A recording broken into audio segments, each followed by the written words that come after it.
From the National Newsroom of the Canadian Press, I'm Naira Ahmed. Canadian-born Paul Whelan and Wall Street Journal reporter Evan Gershkovich have been set free today in a massive U.S.-Russia prisoner swap. Canadian Press reporter Kelly Malone has the details. Officials in Turkey, where the exchange took place, say some 24 people were set free through the multinational deal. Paul Whelan was born in Canada to British parents of Irish descent before the family moved to Michigan. He was detained in December 2018 after traveling to Russia for a wedding and was convicted of espionage charges and serving a 16-year prison sentence. Evan Gershkovich was arrested in 2023 while on a reporting trip.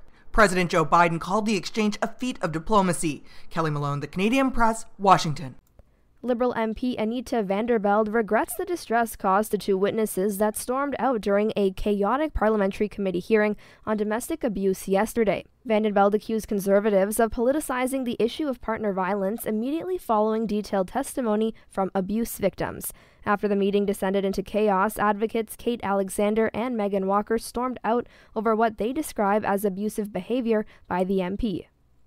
In Alberta, Jasper Mayor Richard Ireland says there will be supervised bus tours for residents of the burned Alberta town site, but he's not sure when.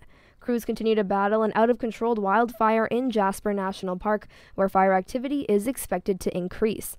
Thousands of people fled the town and park last week due to the fire, which eventually spread into the community and destroyed 1/3 of its buildings. The chair of the Cariboo Regional District says debris from a landslide that has dammed the Chilcotin River could give way within the next 24 to 48 hours. Margot Wagner says the massive side is 30 meters high and stretches 600 meters long.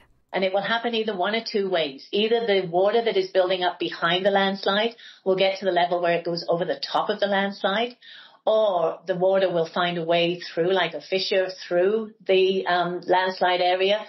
And as that water gets through a small area, it will erode away the sand. So eventually, the whole thing will give way. Officials have said the landslide giving could lead to a flood surge for hundreds of kilometers. 12 homes in the area have been evacuated. Yukon government officials have determined high cyanide levels downstream from the Eagle gold mine are endangering aquatic life. A slide of ore from the mine in June compromised nearby bodies of water. And new research shows that Canadian news is struggling to reach audiences 1 year after it was blocked on Facebook and Instagram by Meta. The Media Ecosystem Observatory says engagement has gone down by 43% since Ottawa passed the Online News Act last year. Meanwhile, research groups suggest 22% of Canadians are aware a ban is in place. The law requires tech companies to compensate new outlets for sharing their content. This is the Canadian Press. In sports, the summer of summer continues at the Paris Olympics. Canadian swimmer Summer McIntosh won gold in the women's 200-meter butterfly to capture her third medal at the 2024 Games. The 17-year-old phenomenon's time of 2 minutes and 3.03 seconds was an Olympic record. McIntosh also took gold in the 400 individual medley and silver in the 400 freestyle.